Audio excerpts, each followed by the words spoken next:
주가는 먼저 갖고 실적이 안 나오니까 이제 그거에 괴리를 맞추는 그런 모습을 보이고 있다. 모멘텀이 없다가 갑자기 뉴스가 나오면서 좋은 호재가 생기는 그런 업체들의 주가가 지금 급등락을 하고 있거든요. 그래서 어떤 좋은 회사의 뭐 가격, 밸류에이션 이것보다는 유동성이 어디로 움직이느냐에 시장에 좀 더 초점이 맞춰 있습니다. 엄브렐러 리서치의 윤주호 대표님과 함께합니다. 안녕하세요. 안녕하십니까? 네, 네. 개인들이 2조 7천억이나 매수를 하면서 네네. 이거 개인들의 기환이라는 뭐 그런 표현까지 네. 뭐 나올 정도로 아주 엄청난 매수세였는데 그거 보면은 저가 혹은 뭐 어떤 그 급락 상황에서의 매수세는 좀 풍부하다고 봐야 될까요? 일단 하방은 유동성 때문에 어느 정도는 막혀 있다라고 좀 보고 있습니다. 아시는 것처럼 이제 개인 투자분들이 요즘에 굉장히 스마트 하시거든요. 장이 빠질 때 사서 장이 오르면 무조건 판다. 그래서 이런 전략들이 굉장히 많이 성공을 했죠. 지금 거의 1년 이상 성공을 좀 하고 있는 상황입니다. 근데 이제 지수 같은 경우는 아시는 것처럼 뭐 개인이 이렇게 주도할 수 있는 건 아니고 지수를 결정하는 거는 어떻게 보면 뭐 선물 거래, 주가 지수 선물을 거래하는 외국인들, 그 다음에 저희가 이제 글로벌 인덱스 펀드들, 뭐 이머징, 제가 지난번에 나와서 이머징 쪽에 이제 언더웨이트인 걸 약간 올리는 듯한 느낌인데 추세는 좀 더 확인을 해봐야 된다. 라고 했는데 이제 이런 추세는 아직까지는 나오지 않고 있고요. 그 다음에 뭐 이미 아시는 것처럼 파생거래나 차익거래 뭐 이런 것들이 좀 지수의 상방을 좀 결정하는 그런 요인이라고 좀 보시면 될 것 같습니다. 네. 지금 어쨌든 어제 좀 많이 빠지면서 이거 뭐야 다시 뭐 하락 추세로 바뀌는 거 아니야? 막 불안해하시는 분들이 있었거든요. 네네. 왜냐면 또 외부 뉴스를 보면은 네네. 뭐 일본에서는 긴급 뭐 사태 뭐 조치했다는 네네. 이야기 나오고 네네. 뭐 그 전날 보니까 나스닥도 빠졌지만 유럽 같은 데도 뭐 2% 이상씩 네. 뭐 영국이나 프랑스 같은 데도 빠지고 네네. 하니까 상당히 불안한 느낌이었는데 네. 그래도 나스닥도 어제 좀 상승을 해줬고요. 네. 오늘 한국 시장도 그거에 비해서는 좀 약한 모습이긴 한데 어쨌든 네. 상승해서 네네. 약간 안도가 되는데 네. 이게 안도를 해도 되는 것인지 불안하기는 해요. 일단 뭐 지금 눈에 딱히 띄는 악재는 없고요. 이번 달 말 정도에 이제 27일인가요? FOMC 회의가 있는데 거기서 뭐 특별한 코멘트가 있을 거라고 아직 시장은 기대를 안 하고 있는 상황입니다. 근데 이제 보시면은 코스닥 모두 이제 기관하고 외국인들이 지금 매도세를 계속 하고 있거든요. 그래서 제가 준비한 자료를 보면 제가 매주 갖고 나오는 자료를 한번 좀 설명을 좀 드리겠습니다. 그래서 네. PPT 자료를 제가 준비한 걸 한번 보시면요. 네. 네, 여기 보시면 제가 지난주에 나와서 어느 정도 바닥을 좀 잡고 어느 정도 상방으로 가는 것 같습니다라고 했는데 어제 말씀하셨던 것처럼 1.3조 이상의 선물 매도가 나오면서 시장에 변곡점이 나온 거 아니냐라는 우려들을 엄청 많이 하셨어요. 그래서 뭐 일단 4월 달이 의외로 장이 좋았기 때문에 모든 분들이 3월 대비해서 4월은 뭐 쏘쏘하겠지 이런 생각을 했는데 장이 나쁘진 않았습니다.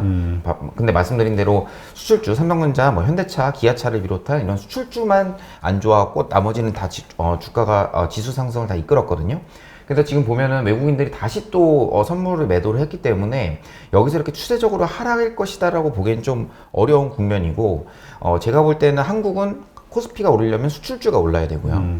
코스닥이 오르려면 셀트리온이 올라야 됩니다. 근데 셀트리온이 보니까 어제 그 주식 배당을 매년 하는데 어제 주식이 이제 들어오면서 이제 그거에 대한 또 이제 현금화의 이슈가 생기면서 최근에 보면은 시총 상위 다른 바이오들보다는 셀트리온이 좀 눌리는 그런 모습을 좀 보고 있고요.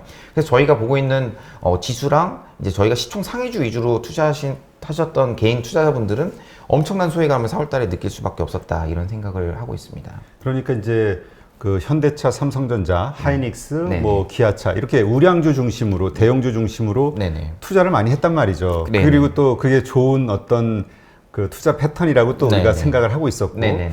근데 이제 이게 수익률이 안 따라주니까 네. 이제 회의감이 드는 거죠. 네. 뭐 제 주변에도 그런 말씀을 대형주 위주로 하셨던 분들은 지금 뭐 3월, 4월 대선은 좀 재미없다는 말씀을 드렸고요. 지난번에 말씀드린 것처럼 이제 어떻게 보면은 그러면 이제 투자자분들이 이제 외국인이 왜 안 살까에 대한 제가 고민을 조금 해봤거든요. 그랬더니 결국에는 경기 개선의 기대감에 대해서 주가는 1월 달에 이미 주가 지수는 올랐었고, 그 다음에 뭐 반도체 개선 기대감도 먼저 반영을 했고, 그 다음에 이제 5월 대비해서 6월 달부터 저희가 수출이 늘어나는데 YOY로 그로스가 세게 나오려면 수요에 베팅을 좀 해야 되거든요. 외국인 입장에서는 어떤 기저가 낮은 거에 대한 투자는 좋아하지만 똑같이 이제 수요가 어떻게 될지는 모르는 상황이기 때문에 지수의 방향성이 지금은 조금 불확실할 가능성이 좀 높다라고 이렇게 생각을 좀 하고 있습니다. 네. 그리고 말씀하신 것처럼 외국인 기관이 전부 이제 그 코스피 시총 상위주 위주를 계속 팔고 있거든요. 근데 최근에 제가 이게 이제 매주 제가 이제 들고 나올 건데요. 이제 코스피 대비해서 주간 수익률 상위입니다. 그래서 어제 종가로 제가 이제 오늘 종가는 업데이트가 좀 늦기 때문에 아마 어제 종가로 기준으로 했을 때 이제 종목들 한번 보시면요. 여기에 스타일이 나와 있습니다. 보시면 코스피 중형주, 소형주, 중형주, 뭐 대형주도 가끔 하나 껴 있죠. 그래서 지금 스타일상 개별 종목장이 올 수 있다라고 말씀드린 거는 지수의 하락은 그렇게 크지 않고 지수의 상방도 크지 않은데 뭐 어떻게든 수익률 게임을 해야 되는 기관이나 이런 외국인들 입장에서는 이런 개별 종목에 결국 투자할 수밖에 없다. 그래서 저희가 올해 이제 주식 투자를 시작하신 이제 개인 투자자분들은 보통 대형주 위주로 많이 하시잖아요. 그렇죠. 예, 근데 1월달 이후에 사가지고 지금까지 수익이 안 나셨을 가능성이 좀 높습니다. 왜냐면 1월 말에 사셨다는 분도 제가 봤거든요.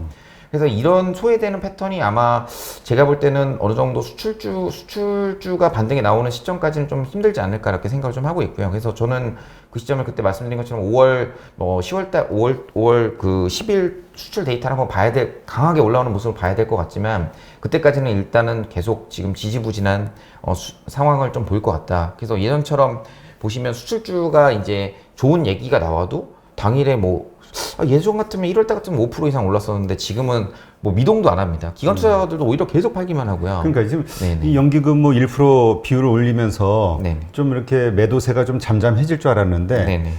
만만치 않아요. 네, 맞습니다. 그래서 좀 약간 기관들도 보시면은 이제 그동안 저희가 뉴스로 많이 좀 왔던 지금 오늘도 제가 수급 상황을 좀 보고 왔는데 화학업종은 그래도 좀 좋아하세요. 그래도 화학업종은 실적 개선세가 이제 실적 시즌에 들어가기 때문에 좀 볼 것이다 이렇게 말씀을 좀 드리고 있고 전기전자 그다음에 유통업종을 기관이 엄청 미친 듯이 팔고 있습니다. 그래서 저희가 유통업체 같은 경우도 이제 현대백화점이라든지 신세계라든지 지금 명품 소비가 굉장히 많이 늘어난다, 보복 소비 나온다라고 하는 거랑 다르게 실적 시즌에는 어느 정도 실적의 가시성이 의외로 없을 수도 있다라고 생각을 좀 하고 있거든요. 어제 보면은 경기 개선 기대감에 대해서 유나이티드 항공이나 이런 업체들이 실적 올까 보니까 실적이 너무 안 나오는 거예요. 그러니까 주가는 먼저 갔고 실적이 안 나오니까 이제 그거에 괴리를 맞추는 그런 모습을 보이고 있다. 그래서 여기서 한마디로만 말씀드리면은 결국엔 중소형주 스타일, 그러니까 중형주, 코스피도 중형주, 그래서 중형주 스타일의 어떤 개별 모멘텀으로 지금 종목이 움직여서 이게 특정 2차 전지나 아니면 산업 섹터로 투자하시는 분들은 소외가 지속될 수밖에 없다라고 생각을 좀 하고 있습니다. 네. 그런 게 이제 투자자들이 고민이 되는 거죠. 그렇다고 우리가 미래를 알 수 있다면 딱 지금 움직이겠지만 네. 이게 또 언제까지 갈지 모르는 거잖아요. 예. 그러니 지금 들고 있는 거를 팔고 중형주 쪽으로 소형주 쪽으로 움직여야 돼? 네. 이러자니 또 불안하고 네. 그렇다고 가만히 있자니 이거 맨날 소외되는 것 같고 어떻게 해야 돼요? 제가 그때 많이 쓰는 방법은 이제 기관 투자자들도 아시겠지만 개인 투자분들이 사실 포트폴리오 당일날 바꾸실 수 있잖아요. 기관 투자자들도 이제 이 추세에 따라서 하루에 포트폴리오를 다 바꾸지 않습니다. 예를 들어서 삼성전자, 현대차가 예를 들어 삼성전자가 이제 시가총액이 25%이기 때문에 삼성전자를 무조건 비우고서 갈 수가 없어요. 펀드 매니저들이. 그렇다면 언더웨이를 해도 예를 들어서 5%만 가져가고 이런 전략은 사실 쓰기 어렵거든요. 그래서 그때 많이 쓰는 전략들이 뭐냐면 삼성전자를 50bp, 그러니까 0.5% 정도를 팝니다. 팔고 지금 모멘텀이 생긴 어떤 예를 들어서 뉴스가 나온 OCI라든지 이런 종목들로 조금씩 포트를 바꾸는 거예요. 물론 삼성전자가 반등이 세게 나오면 그동안에 이제 눌렸던 수익률이 이제 복구가 안 될 가능성이 있지만 그래도 이렇게 가면서 이제 수익률을 스무딩 시키는 작업들을 하고 있는 겁니다. 그래서 수출주가 특별한 지금 모멘텀 없기 때문에 기관이 계속 파는 이유가 제가 볼 때는 여기에 있다라고 좀 생각을 하고 있습니다. 네. 결국엔 자기 포트폴리오가 수출주가 얼마나 있고 내수주가 얼마나 있는지 제가 이제 지난주에 나왔을 때 이제 건설주를 말씀드렸잖아요. 이게 피크아웃이 아니고 내수주가 조금 더 갈 수 있다. 이게 수주주가 안 되니까 내수주를 팔 수가 없는 거거든요.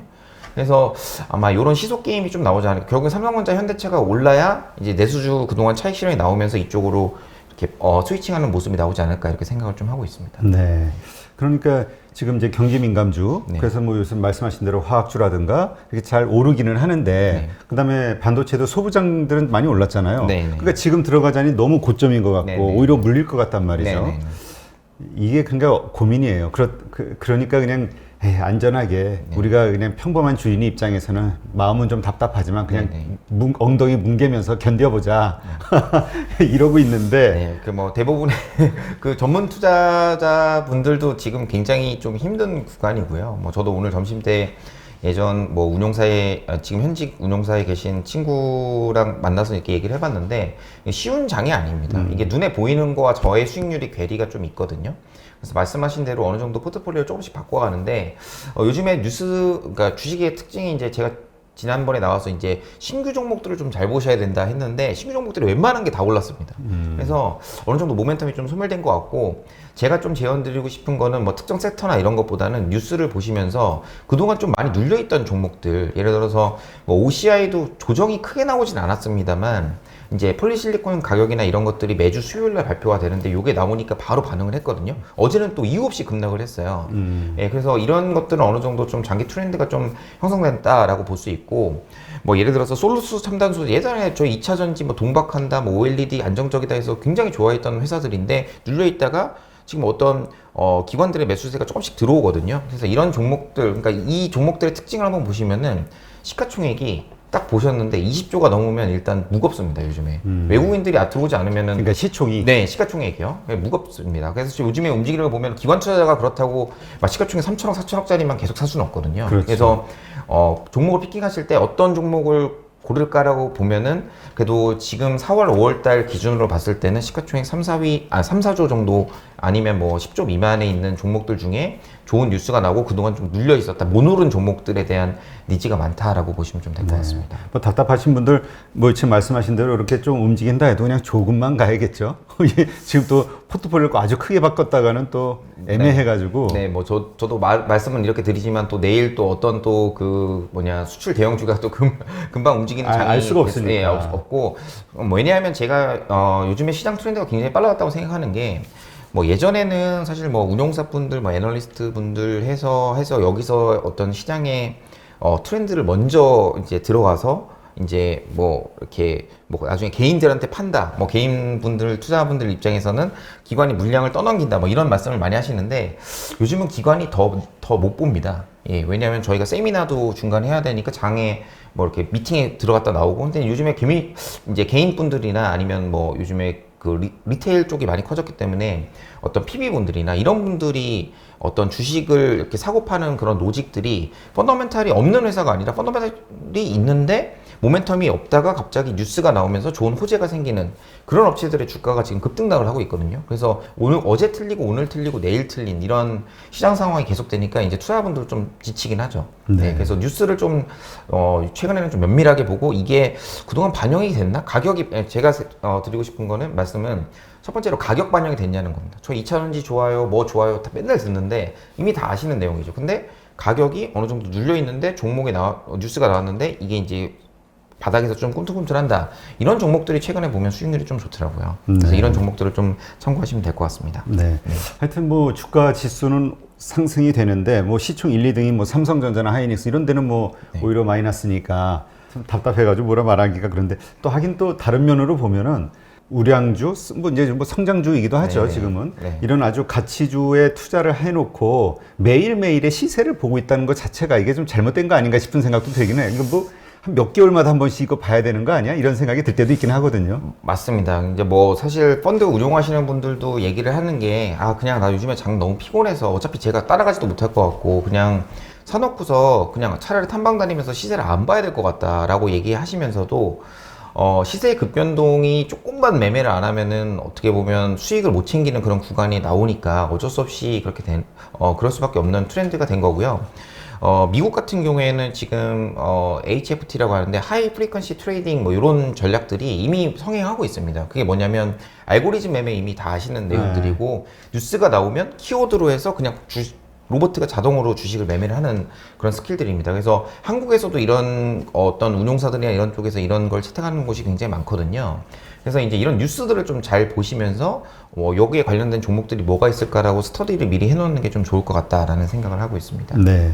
그러니까 이렇게 계속 개인들이 사나가면서 지수가 상승이 되든 아니면 뭐 지지가 되든 이게 좀 추세적으로 이어져 갈 수 있을지, 그러니까 계속 이렇게 그 개인들의 힘으로 버티거나 상승이 될 수 있을지 이게 이제 궁금한 거죠. 일단 시중의 유동성이 꺾인 건 아니기 때문에 제가 볼 때는 뭐 예를 들어서 최근에 이제 비트코인으로 많이 가셨는데 이쪽이 기간 조정이 나오면 다시 이제 유동성을 찾아서 움직이는 거거든요. 뭐 요즘에 가장 그 많이 얘기가 나오는 게 결국엔 어떤 좋은 회사의 뭐 가격 밸류에이션 이것보다는 유동성이 어디로 움직이느냐에 시장에 좀 더 초점이 맞춰 있습니다. 그래서 비트코인도 이제 광풍이 어떻게 보면 최근 한 달 동안에 많이 이제 나왔는데 최근에 이제 또 가격 조정이 좀 나오고 있거든요. 이런 어떤 유동성들이 코스닥으로 좀 오고 있는 중이라면 어느 정도 저희가 수급적인 용으로 하단은 좀 막혀 있지 않나라고 좀 생각을 좀 해보고 있습니다. 네. 일단 기관이나 외국인들이 매수하거나 매도하는 뭐 특별한 그 종목들이 좀 있나요? 일단 아까 말씀드린 것처럼 이제 OCI 같은 경우에는 신장 미그루 쪽에 이제 뭐 이미 뉴스가 한 달 정도 나온 그렇죠. 얘기고요. 이제 미중 무역 분쟁이 되면서 어떻게 보면 그 위구르가 이제 어떤 폴리실리콘 생산의 전체의 50% 정도 지금 하고 있고 이제 중국의 폴리실리콘의 70%를 하고 있기 때문에 위구르 쪽에 이제 어떤 무역 제재나 이런 것들이 들어가면 중국이 수출을 많이 못하지 않을까 이런 얘기가 많이 되면서 아무래도 화학주 중에 OCI를 기관 투자분들이 가장 편하게 좀 보고 있는 게 아닌가라고 좀 생각을 좀 하고 있고요. 이런 종목들은 제가 이제 한 달 동안 지켜봤는데 장중에 급락세가 가끔 나오더라고요. 수급적인 이슈로. 이제 이럴 때 좀 매입의 기회로 삼으시면 좀 될 것 같습니다. 지금 그 연기금이 사고 있는 종목들은 계속 상승세가 좋다 이런 얘기가 있어요. 그래서 연기금이 어디에 투자하는지 지켜보고 따라가는 것도 괜찮다 이런 얘기도 있던데요. 네, 일단 연기금은 코스닥 쪽에 제가 가진 커트 모델로는 조금씩 집행하는 걸로 좀 나오고 있고요. 근데 이제 연기금이 코스닥을 할 때는 뭐 본인 계정으로 이제 저희가 연기금 본계정이라고 하는데 본계정으로 사는 경우도 있습니다만 대부분이 아웃소싱을 좀 주게 됩니다. 그래서 중소형주 같은 경우에는 이제 운용사에서 연기금 자금을 받아서 사는 어떤 그 코스닥 종목들이 이제 순매수가 찍히기 때문에 뭐 연기금이 산다고 해서 꼭 그 연기금이 본계정에 사는 건 아니다라는 점을 말씀해 주시면 될 것 같고 뭐 저도 연기금 출신이어서 이제 뭐 연기금이 어쩔 수 없이 오래 사야 되는 거는 저는 인정을 합니다만 요즘 트렌드가 예전 같지 않습니다. 뭐 저 때는 예를 들어 산업의 사이클이 11년에서 15년까지만 하더라도 제가 이런 거 뭐 건자재가 좋은 것 같아요 하면 막 2년, 3년씩 사이클이 나왔거든요. 근데 요즘에는 보시면은 이거 좋아요라고 얘기하려고 했는데 오늘 급등했어요. 내일도 괜찮겠지 하고서 말씀드리면은 그 트렌드가 바로 꺾이는. 왜냐하면 대부분의 투자자분들이 예전에는 정보가 많이 없었는데 정보가 많이 있고 텔레그램 보시고 그다음에 유튜브 보시고 그다음에 뉴스까지 보시면서 같이 매매를 하고 있으니까 장중에 변동성이 커질 수밖에 없는 그런 구조라고 보시면 될 것 같습니다. 네. 그러니까 하여튼 이게 IT 발전으로 정보의 확산 속도가 엄청 빠르다 보니까 알려지고 사람들이 인지하고 투자하기로 결정하고 뭔가 몰려드는 이 기간이 확 줄어들었다는 부동산도 그렇다고 그러더라고요. 맞습니다. 그게 이제 어떻게 보면 뭐 황금성이나 이런 뭐 요즘에 MZ 세대라고 하는 젊은 분들이 뭐 시장에 들어와서 그런 게 아니냐라고 하는데 말씀하신 대로 정보의 유통 속도가 빨라졌다고 저는 생각을 하거든요. 그래서 이 부분에 있어서는 사람의 생각들이 많이 바뀐다. 예를 들어서 호재가 있으면 만약에 VI가 걸렸다고 생각을 한번 해보시면 예전에 코스피 코스닥 다 이제 상한가가 15%였을 때는 이 상한가 가기가 그렇게 쉬운 게 아니거든요. 근데 요즘에 보시면은 장중에 이제 VI라고 해서 위아래로 걸리는 종목들이 굉장히 많이 나오고 있어요. 그래서 사람들이 어떤 관심이 쏠리면 그날 이제 매수세가 이제 몰리는 뭐 이런 상황들이 많이 발생되는 것만 봐더라도 정보의 유통 속도가 굉장히 빠르구나 이렇게 생각을 하시면 될 것 같습니다. 네. 그러니까 지금 우리가 사실 왜 우리 차트를 쫙 보면 결국 뭐 이렇게 좀 넓혀 보면은 막 이러잖아요. 이런 거가 우리가 지금도 어쩌면 이런 미시적으로 작은 구간에서 일희일비하고 있는 거일 수도 있는데 장기적인 추세로 보면 결국 올라간다면 그냥 사실 뭐 컴퓨터 꺼놓고 이렇게 있어도 되는 거잖아요. 괜찮은 주식에 투자하고 있다면. 네, 근데 뭐 어떤 분이 지금 보니까 택시 타다가 택시 하시는 분이 이제 그 내비게이션 보시다가 이제 주식 화면을 보시는 거를 누가 사진 찍어서 올리셨더라고요. 그만큼 지금 전 국민이 주식에 대한 어떤 관심과 어떤 투자를 배우고 싶어 하시는 욕망이 큰 상황이거든요. 그렇기 때문에 뭐 저희 같이 이제 뭐 전업으로 하시거나 아니면은 뭐 애널리스트 매니저분들 같은 경우에는 이제 볼 수밖에 없는 그런 상황이 있는데, 그걸 보면서 이제 시장의 변화 같은 거를, 변곡점이나 이런 것들을 이제 고민하시는 거죠. 예를 들어서 어제 외국인 1조를 파는, 정말 이게 추세적으로 하락일까? 그러면 다음 달 만기일까지 한국 어떤 선물 기조가 외국인이 계속 팔까? 이거에 대한 고민들이 많은 것처럼 어떤 시세를 보는 것도 저는 굳이 나쁘다고 생각하지는 않습니다. 다만 이제 자기의 관심 종목이 어느 정도 자기가 원하는 가격에 왔을 때 사는 게 가장 좋은데, 정말 유통 속도가 빠르면서 이게 기다려주지 않더라고요. 그래서 저도 뭐 괜찮은 종목을 발굴하면 뭐 그냥 뭐 2, 3일이면 그냥 끝나버리는. 네. 지금 좀 특이사항으로는 이제 그 바이든 대통령이 주재하는 기후 정상 회의, 이게 이제 진행이 되죠. 네네. 근데 이게 이번에 그 시진핑 주석이 이제 그 화상회의 참여할 것이다, 이게 뉴스로 나왔는데, 네네. 그래 이게 사실은 바이든과 시진핑의 첫 대면이다. 여기서 어떤 의미를 갖는 분들도 많이 있더라고요. 네네네. 근데 이제 그 스케줄이 너무 오래 나왔습니다, 사실. 예, 왜냐하면 지금 뭐 전 국민이 다 할 정도거든요. 22일 날 기후협약 회의 한다. 예전에도 보시면은 뭐 바이든이 인프라 투자 계획한다 하고서 다음날 인프라 관련 주들이 차익 실험이 많이 나왔거든요. 그거 미리 다 반영된 네, 거예요. 사 있는 거죠. 네, 미리 약간 선 반영을 했을 가능성이 저는 좀 높다고 좀 생각이 들고요. 지금 원래는 원전 관련주가 이제 두 가지 테마로 좀 올랐습니다. 뭐 원전 관련해서 저도 사실은 잘 그렇게 모르거든요. 근데 이제 CNBC에서 뉴스가 나왔는데, 그 유럽에서 친환경 에너지로 원전을 선택하는 거를 좀 미룰 수 있다라는 뉴스가 좀 나왔어요. 소형 원전에 대한 이야기가 좀 있었죠. 네, 맞습니다. 그래서 SMI라고 말씀하신 소형 원전이나 원전하면 또 한국이 또 굉장히 잘하거든요. 그렇죠. 그래서 최근에 보시면은 원전 관련 대형주들이 굉장히 많이 올랐습니다. 두산. 네, 뭐 그것도 있고 뭐 한전 KPS, 뭐 한전 기술 엄청 많이 올랐거든요. 근데 제 주변에 이거를 갖고 있는 분도 거의 없어요. 투자하신 분들도. 왜냐하면 전문적으로 투자하신 분들도 원전 사이클이나 이런 게 너무 좀 뭐라고 하죠? 이제 오래 쉬기도 했었고, 뭐 굳이 이거를 투자를 해야 되냐, 이거 뭐 이렇게 보시는 분도 있기 때문에 주가가 많이 올라 있거든요. 그래서 이런 오른 것 중에 이제 두 가지가 이제 제가 분석을 해보면 뭐 바텀업 어프로치보다는 탑다운 어프로치인데, 첫 번째로는 이제 서울시장 선거가 되면서 정부가 바뀌는 거 아니냐. 그럼 원전을 저희가 그동안 눌러왔는데 지금 그럼 정부가 혹시나 바뀌어가지고 뭐가 어떤 그동안 눌렸던 정책들이 좀 다시 원상복구되는 거 아니냐, 이런 기대감이 이제 많이 녹아 있는 것 같고요. 근데 저는 이것보다는 사실은 이거는 그냥 제가 볼 때는 좀 정치적인 스토리인 것 같고, 더 실질적인 거는 친환경 에너지를 계속 갈 수밖에 없는 그런 트렌드에서 원전을 친환경으로 EU가 먼저 들고 나왔었기 때문에 그때부터 주가가 오르기 시작했거든요. 그래서 이런 뉴스는 어느 정도 차익 실현의 기회가 될 수 있을 가능성이 있어서 들고 계신 분들은 이제 뭐 어떤 주가 추이라든지 이런 것들을 좀 관심 있게 보시면 좀 될 것 같습니다. 네. 그러니까 사실 지금 우리 기후정상회의에서 어떤 좋은 이야기가 나올까 기대하고 있지만, 이미 좋은 이야기가 나올 거야 라는 분위기로 이미 관련 주식들은 사실 네. 우리가 사실 OCI 같은 경우도 좀 좋았잖아요. 네네. 어제는 좀 그랬지만. 네네. 그러니까 이것도 사실 어쩌면 선반영이 돼 있는 것일 수도 있잖아요. 그렇긴 한데 이제 OCI 같은 경우는 폴리실리콘, 그다음에 셀 모듈 이런 업체들의 지금 가격이 오르고요. 이 가격은 뭐 여러분들 이미 다 스터디 하셔서 아시는 것처럼 매주 수요일 저녁에 나옵니다. 그래서 어제 나와서 이제 목금 아마 가격이 반영이 될 것 같고, 다음 주 수요일 저녁까지는 일단 모멘텀이 죽진 않은 상황이라서 뭐 단기 차익 매물이 나온다면 이런 종목들은 이제 저희가 접근을 오늘 많이 올라서 못했기 때문에 추가적인 매입 기회가 될 수 있다라고 저는 생각을 좀 하고 있습니다. 네. 지금 어쨌든 그 폴리실리콘이 그 신장 위구르 쪽, 그 이제 좀 뭐 미국이나 유럽 같은 선진국들에서 서방 국가에서 이게 수입을 뭐 안 하겠다 이렇게 지금 하고 있는 것 때문에 지금 공급 부족 현상이 벌어지고 있는 거잖아요. 그렇죠. 네. 이게 수급이 타이트해질 수 있으면 일단 재고를 쌓거든요, 업체들이. 그래서 이게 실수요인지 아니면 재고 쌓는 사이클인지 이제 좀 궁금해 하시는데, 이게 같이 일어납니다. 그래서 이제 가격을 만드는 그런 얘기를 하거든요. 저희가 뭐 예를 들어서 예전에 폴더블 폰 처음 나왔을 때 뭐 230만 원에 출시인데 막 300만 원에 팔리던 거, 그게 이제 수요와 공급이 불일치되면서 그렇게 가격이 오르는 것처럼 폴리실리콘도 지금 그런 국면이라고 좀 보시면 될 것 같습니다. 네.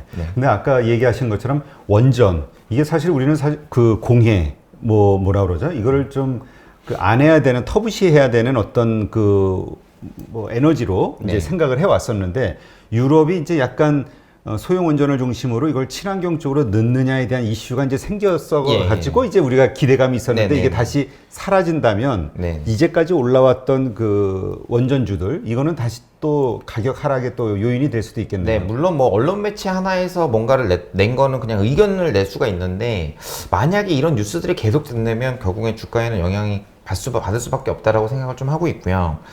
하고 있습니다. 네.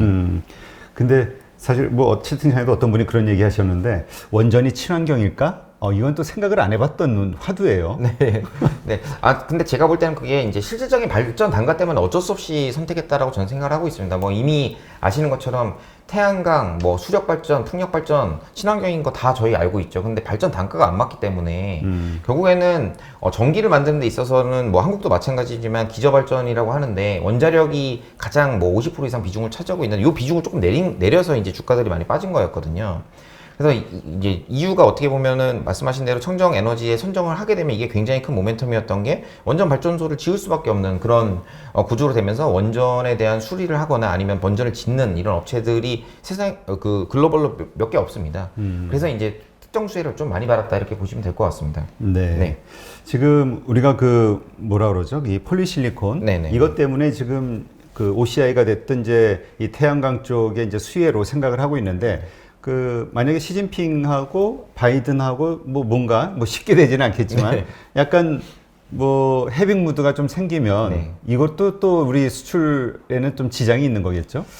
일단 그 해빙 무드는 뭐 제 개인적인 생각입니다만 너무 먼 얘기죠? 예, 약간 먼 얘기라고 하지 않을까. 왜냐하면 지금 최근에 나온 뉴스들을 아마 검색을 해보시면 그 미일이 연합전선을 해가지고 중국을 공격하거든요. 네. 이게 정치적인 이슈는 사실 제가 예측을 하면 안 되는 분야이긴 합니다만 이 어떻게 보면 글로벌 경제의 패권을 다투는 미국과 중국이 서로 견제하는 거는 저는 어쩔 수 없다라고 저는 생각합니다. 아마 여기 이 방송을 보시는 투자자분들이나 개인분들 보시면은 뭐 1등한 저는 1등한 경험이 없습니다. 반에서 1등, 2등이 맨날 왔다 갔다 하면서 서로 경쟁을 하는 것처럼 미국과 중국도 지금 계속 경쟁을 하고 있고 게다가 미국은 지금 경기가 너무 좋은데 중국은 경기를 굉장히 톤다운하고 있거든요. 네. 그러니까 중국이 어려운데 미국이 자꾸 공격을 하니까 중국이 더 화를 내는 거고 아까 위구르 같은 경우에도 지금 중국에서 민족 문제는 굉장히 크리티컬한 겁니다. 그렇죠. 이거를 일부러 건드린 거거든요. 제가 볼 때는 그래서 아마 이런 식으로 경쟁 관계를 좀 만들면서 어떤 패권 싸움을 계속 가지 않을까 이렇게 저는 좀 생각을 좀 하고 있습니다. 네. 말씀하신 대로 그래도 수출이 좀 잘 됐으면 좋겠네요. 그러니까 사실 뭐 반도체도 그렇지만은 네. 지금 이 폴리실리콘 이 분야도 이러한 미중 갈등 때문에 반사 이익을 얻는 한국 기업들도 많이 있잖아요. 네네네. 하여튼 현재까지는 그냥 이 관계에서 파생되는 이 현상이 유지될 것으로 보고 네. 좀 중장기적으로 괜찮을 것이다 이렇게 예상하는 게 맞다 합리적이다 이렇게 보면 되겠네요. 네, 그렇습니다. 그래서 지금 보면은 이제 반도체 투자와 백신하고 어떻게 하면 빅딜이 다음 달에 있을 수 있다. 뭐 이런 얘기들이 좀 시장에서 좀 나오고 있거든요. 그래서 그때까지는 일단은 뭐 미국 투자 관련된 어떤 업체들, 뭐 예를 들어서 한미반도체나 이런 업체들이 최근에 계속 오르고 있는데 뭐 이런 방식, 이런 것 때문에 오르고 있다 이렇게 좀 보시면 될 것 같습니다. 네. 어쨌건 네. 원전이 친환경이냐 아니냐에 따라서 사실 그 원전 관련된 주가, 네. 기업들의 어떤 주가 향방이 크게 달라질 것 같은데 네. 이거는 누가 결정하는 겁니까? 우리가 뭐 친환경이다 아니다 우리가 결정할 수 있는 건 일단 아니고 EU에서 일단 하는 거고요. EU 어떤 정부 기관에서 예산 정책 하시는 분들이 하는 거고 한국도 마찬가지인 게 정부 정책에 따라서 예산이 집행이 따로 됩니다. 결국에는 이런 친환경 정책 같은 경우에는 발전 단가가 비싸기 때문에 보조금이 없이는 혼자서 그렇죠. 이 수익을 낼 수가 없거든요. 그렇기 때문에 이런 신재생은 무조건 정부 정책이라고 보시면 될 것 같습니다. 네. 자, 그러면 이제 이러한 것들을 이제 기본 바탕으로 깔고요. 종목 장세가 시작됐다라는 거. 이미 좀 많이 올라와 있는 거 말고 네. 좀 이렇게 새롭게 순환매가 나올 수 있을 만한 섹터나 종목이 있다면 어떤 게 있을지 좀. 일단 개별 이슈로 키워드를 제가 좀 하나씩 말씀드리고자 합니다. 이제 한 개를 제가 오늘 갖고 왔는데 이제 컬러 강판 가격 인상이 나왔습니다. 컬러 강판이라고 하는 건 열연에다가 색깔을 입혀가지고 이제 그 뭐 자동차나 아니면 가전제품에 이렇게 납품하는 거고 이 업체 중에 이제 포스코 강판이라는 회사가 전체 매출의 50%가 이제 이 컬러 강판인데 1분기 실적이 작년 연간 실적이 나와버렸어요. 그러면서 오늘 이미 올랐습니다. 오늘 오르고 근데 이제 컬러 강판을 보시면은 국내 시장 점유율이 KG 동부제철이나 아니면은 저 동국제강이나 이런 업체들도 다 지금 MS를 이렇게 나눠서 가지고 있거든요. 그러면서 포스코 강판이 먼저 오르고 그럼 컬러 강판 하는 애들도 수혜가 볼 수 있겠다 이런 식으로 되면서 KG KG 동부제철이나 이제 동국제강이나 이런 업체들의 순환매가 일단 이렇게 섹터 키워드로 같이 움직이고 있다라고 보시면 될 것 같고요. 일단 보시면은 좀 펀더멘탈적인 걸 말씀드리면은 컬러 강판 출하량은 작년 대비해서 이제 한 7% 정도 증가를 해서 수요는 좋은데 공급도 양도 괜찮고 가격을 올리고, 원래 컬러 강판인 전방에 보시면 아까 자동차랑 그 가전이라고 말씀드렸는데 뭐 예를 들어서 흔히 말하면 뭐 LG전자나 현대차겠죠. 가격 협상력이 굉장히 떨어지는 제품입니다. 아시는 것처럼 철강이라는 게 스프레드를 먹는 구조이기 때문에 가격 협상력이 떨어지는데 가격을 인상했다는 거는 굉장히 큰 뉴스거든요.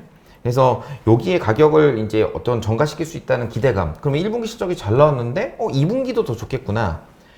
그리고 지금 주가를 아까 말씀드렸을 때 가장 저희가 고민해야 되는 거는 화학주 1분기 때 실적 좋은 거 맞아요. 근데 2분기는 이제 실적이 나오면 2분기 실적을 봐야 되거든요. 그렇죠. QOQ로 무조건 증가를 해야 됩니다. 근데 지금 입장에서 저희가 수출주가 쭉 눌려 있는 상황에서 이런 어떤 시크릿컬 관련된 이런 철강, 컬러 강판은 굉장히 좀 약간 저희가 프레시하잖아요. 물론 컬러 강판 얘기가 뭐 한 두세 달 전부터 나오긴 했습니다. 1분기 실적 좋을 거라는 얘기는 나왔습니다만 오늘 뉴스가 나오면서 그동안 약간 슬슬슬 눌렸던 주가들이 한 번에 튀어오르는 이런 모습이 이제 특징적인 종목이었다라고 생각을 좀 하고 있습니다. 알겠습니다.